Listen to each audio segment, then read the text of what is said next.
sertai dengan kewaraan, kehati-hatian. Apakah ini dari yang syubhat atau dari yang haram atau dari yang halal? Karena Allah berfirman dalam Al-Quran, ya ayyuhar rusul kulu minat tayyibat wa'malu salihah. Wahai para rasul, kulu minat tayyibat, makan makanan yang baik, makanan yang bagus, makanan yang lezat. Tapi lezat di sini, bagus di sini menurut daripada kacamata agama Islam, bukan menurut daripada syahwat dan keinginan. Terkadang makanannya biasa tapi itu halal, hadza thayyib menurut agama, hadza bagus menurut agama.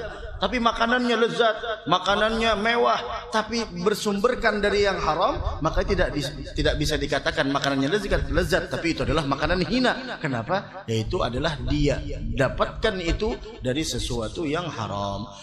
Kulu minat thayyibat wa'malu salihah. Di sini bagaimana Allah mendahulukan urusan makanan, hati-hati baru kita beramal. Karena al-amal tanpa wara' itu semuanya tidak akan pernah diterima oleh Allah. Sehingga Al-Imam Ibn Ruslan di dalam Zubatnya mengatakan, wa ta'atun mimman haraman ya'kulu mithlul bina'i fauga maujin yuj'alu. Ketaatan dari orang yang memakan daripada makanan yang haram, baik zatnya yang haram atau dari penghasilan yang haram, maka itu ketaatan yang dia lakukan sambil dia memakan yang haram seperti bangunan yang dia buat di atas ombak yang besar, tidak akan pernah terbangun. Maka dari karenanya jangan sampai kita mengabaikan daripada itu semua. Karena sesungguhnya dikatakan bahwasanya lau shallaitum hatta takunu kal hanaya, disebutkan bahwasanya lau shallaitum hatta takunu lau shallaitum hatta takunu kal autar, hatta takunu kal autar wa sumtum hatta takunu kal hanaya. Seandainya kalian salat, ada yang menisbahkan itu semua adalah hadis dari Nabi kita Muhammad sallallahu alaihi wasallam. Ada yang mengatakan itu adalah perkataan Abdullah bin Umar bin Khattab radhiyallahu taala anhu arda. Lau shallaitum hatta takunu kal hanaya, seandainya kalian salat lama berdiri sampai kalian itu menjadi bungkuk, wasumtum hatta takunu kal autar, dan kalian puasa sampai saking banyaknya puasa kalian sehingga kalian kurus, lam yataqabbalillahu dzalika minkum, Allah tidak menerima dari kalian illa biwara'in hajiz, kecuali itu semua kalian lakukan dengan wara' yang sebenar-benarnya, menjaga makanan, minuman, pakaian dan lain sebagainya. Wah, kata. Maka dari karenanya diceritakan apabila seorang hamba beribadah kepada Allah Subhanahu wa taala, maka syaitan tidak langsung mengganggu. Apa kata syaitan? Kata syaitan, tunggu dulu, jangan diganggu. Kita cari tahu dulu. Apa yang kita cari tahu? Tentang makanan dari mana dia dapatkan, sumber penghasilannya dari mana. Apabila mereka temui makanan yang dia makan dari sumber penghasilan yang haram, maka kata syaitan, da'uh, udah jangan diganggu. Yata'ab wa yajtahid faqad kafakum nafsah. Udah cukup, biarkan dia melelahkan dirinya sendiri. Kenapa? Ibadahnya tidak diterima. Udah cukup, jangan diganggu lagi. Maka dari karena coba lihat, seandainya mereka ahli ibadah, pasti ada penyakit batin yang menjadikan amalnya tidak diterima. Kenapa? Karena memang apa yang kau makan akan nampak di dalam perbuatanmu. Kalau memang dari yang halal, tindak tanduknya akan kelihatan. Kalau dari yang haram, salah.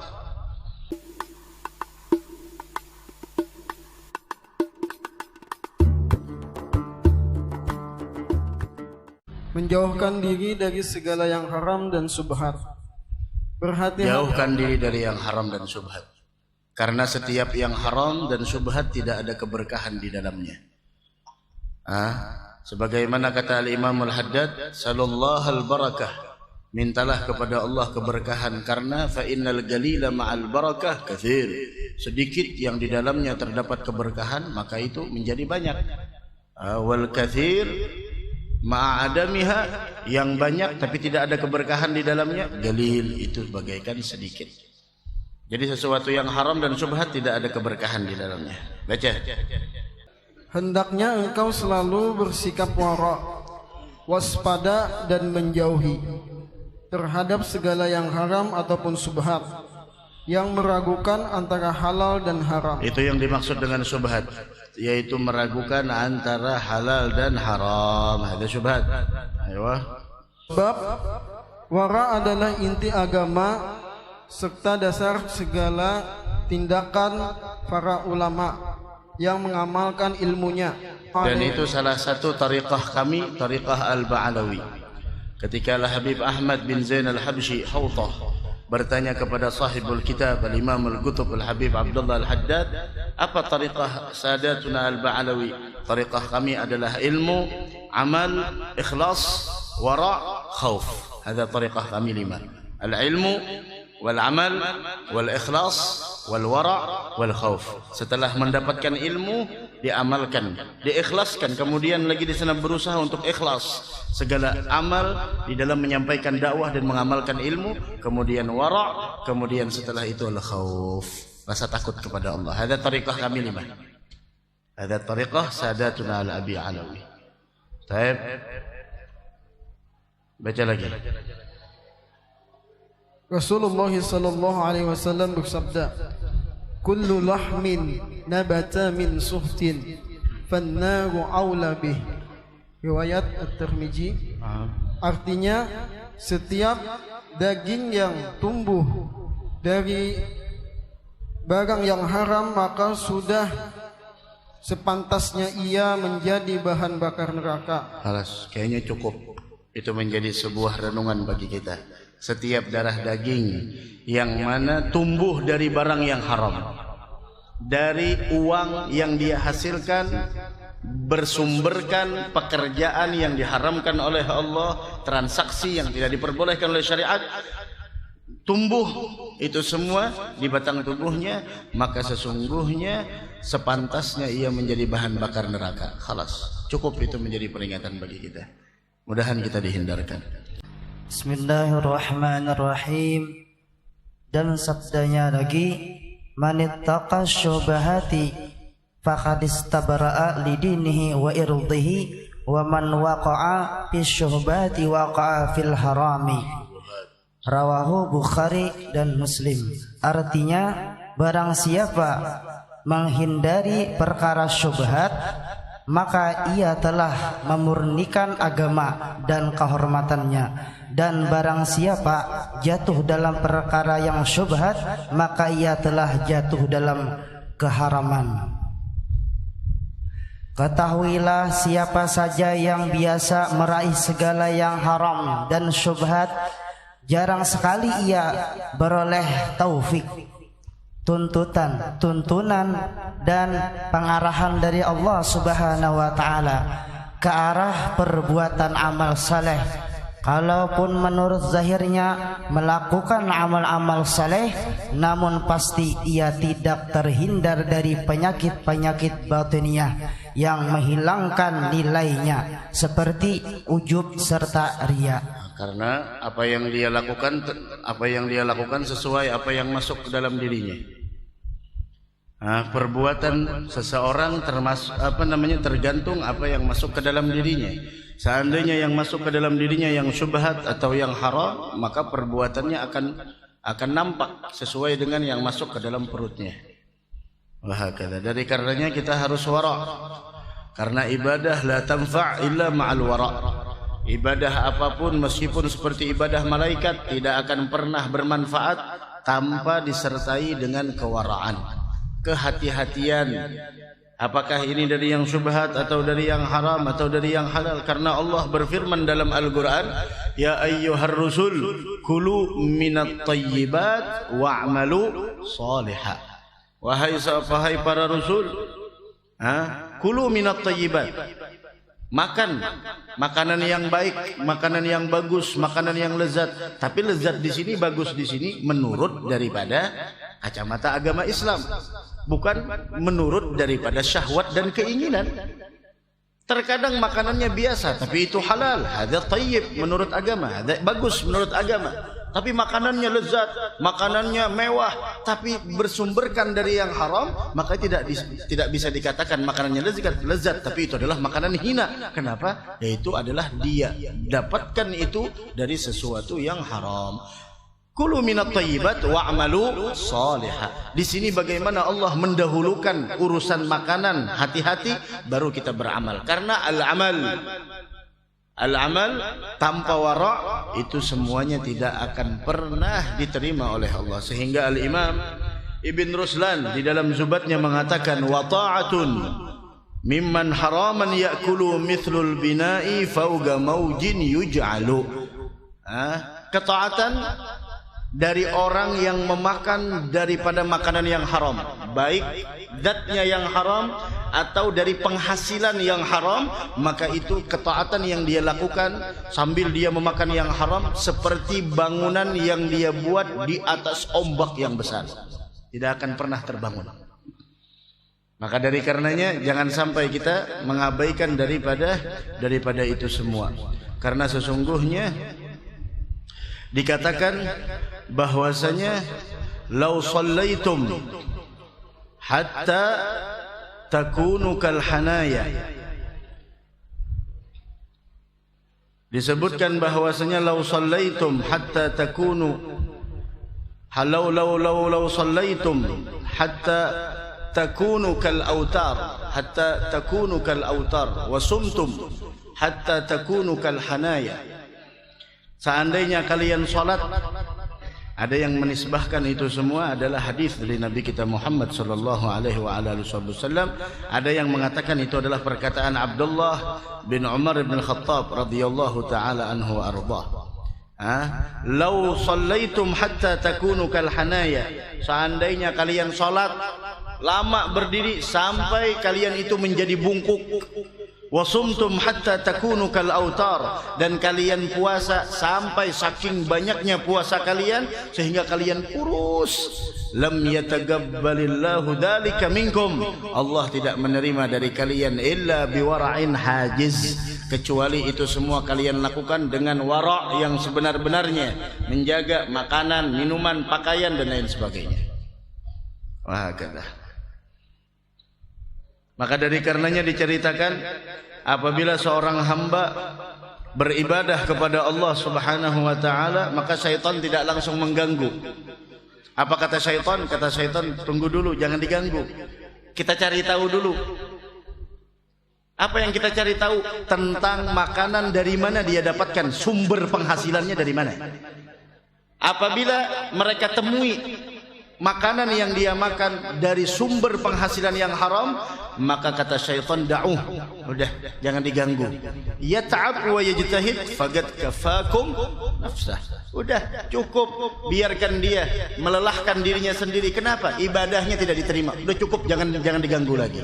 Maka dari karena coba lihat, seandainya mereka ahli ibadah, pasti ada penyakit batin yang menjadikan amalnya tidak diterima. Kenapa? Karena memang apa yang kau makan akan nampak di dalam perbuatanmu.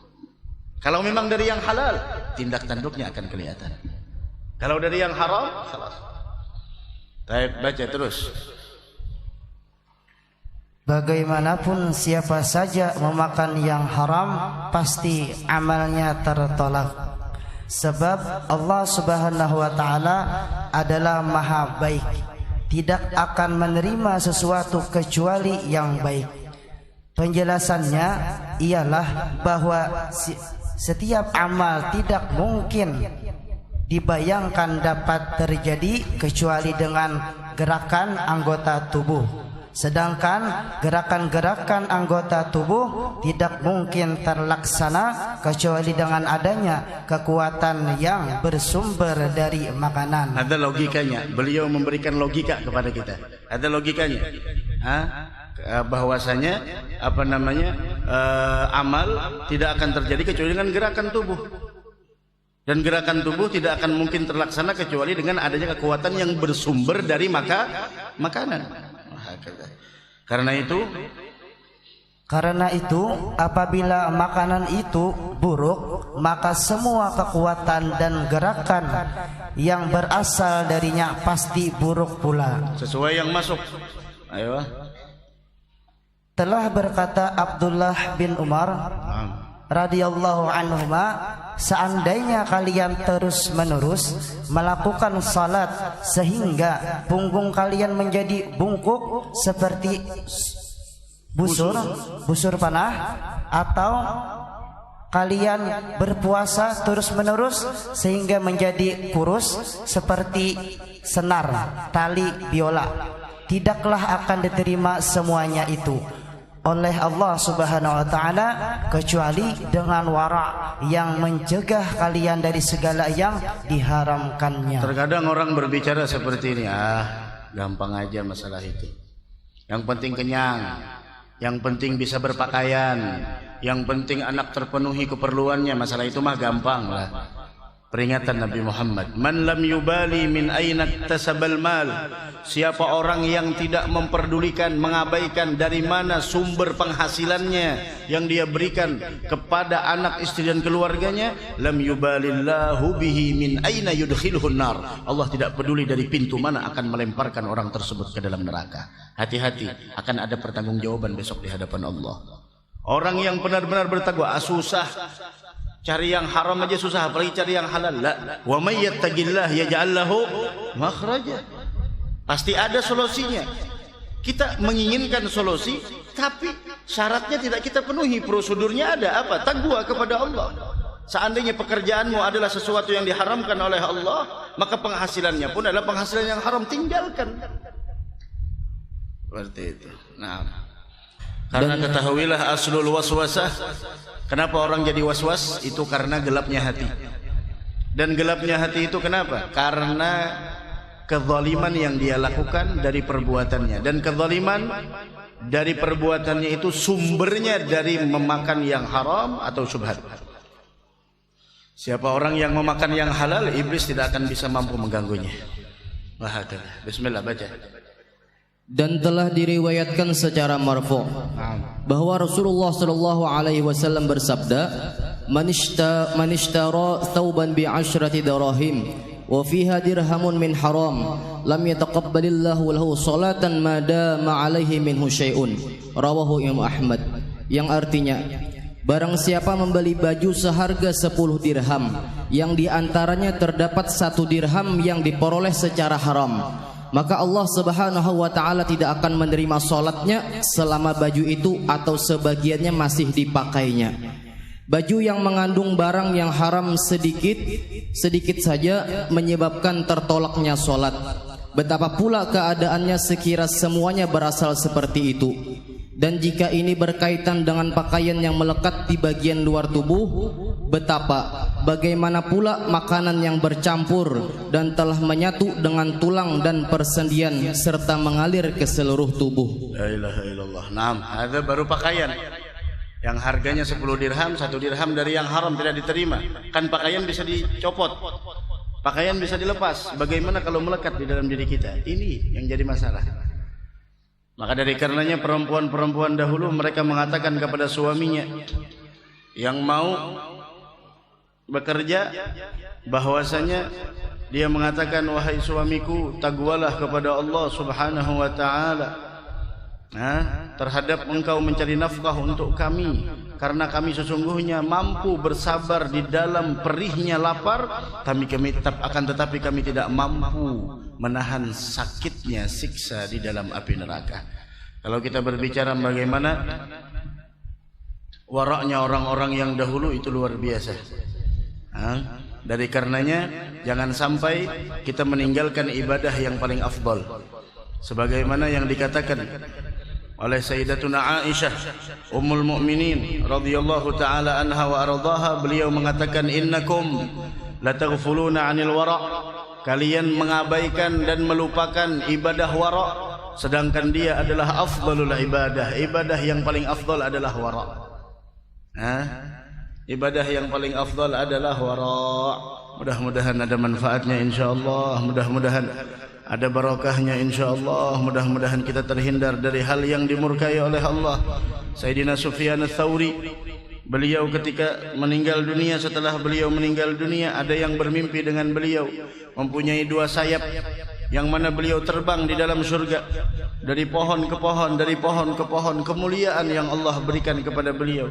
Ditanya Sufyan Ats-Tsauri, dengan amal apa kau dapatkan itu semua? Beliau mengatakan, itu semua dengan wara. Itu semua dengan wara.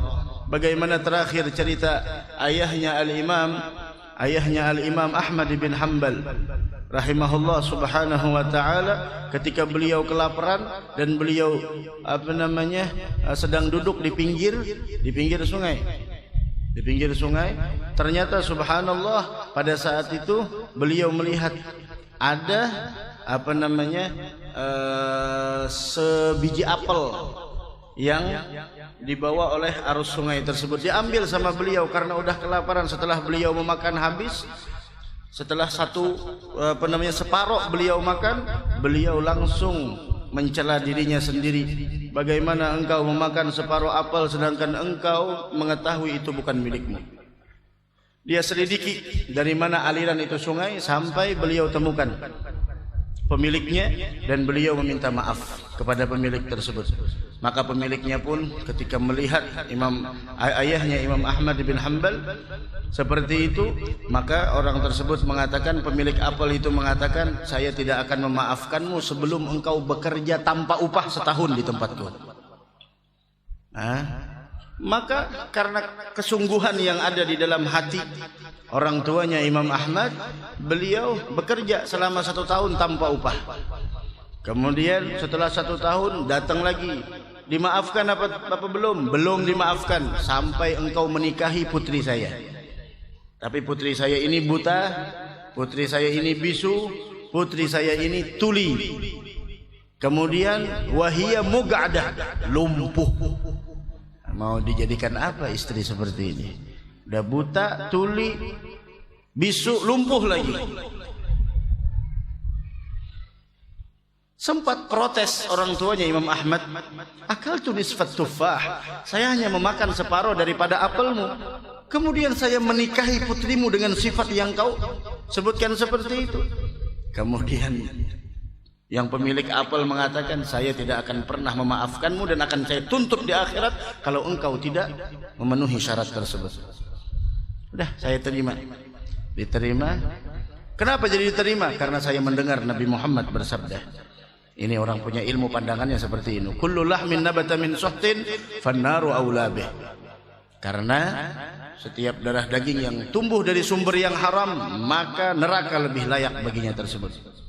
Kemudian udah menikah, ambil 2 saksi, orang tuanya wali mujbir, kemudian dinikahkan. Setelah dinikahkan, khalas, masuklah.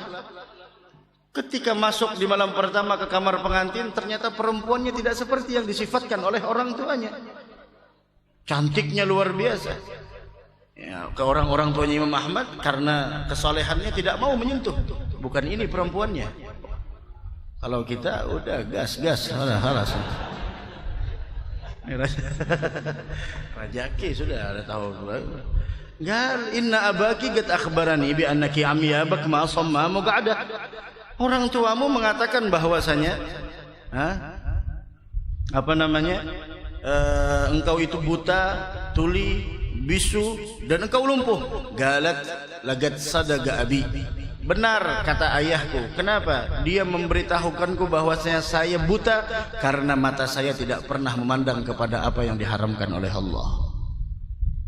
Telinga saya tuli, na'am, karena saya tidak pernah mendengarkan hal yang tidak diridhai Allah. Saya bisu karena lisan saya tidak pernah bergerak melainkan berzikir kepada Allah. Saya lumpuh, na'am, kaki saya tidak pernah ke tempat sesuatu yang membuat Allah murka dan marah kepada saya.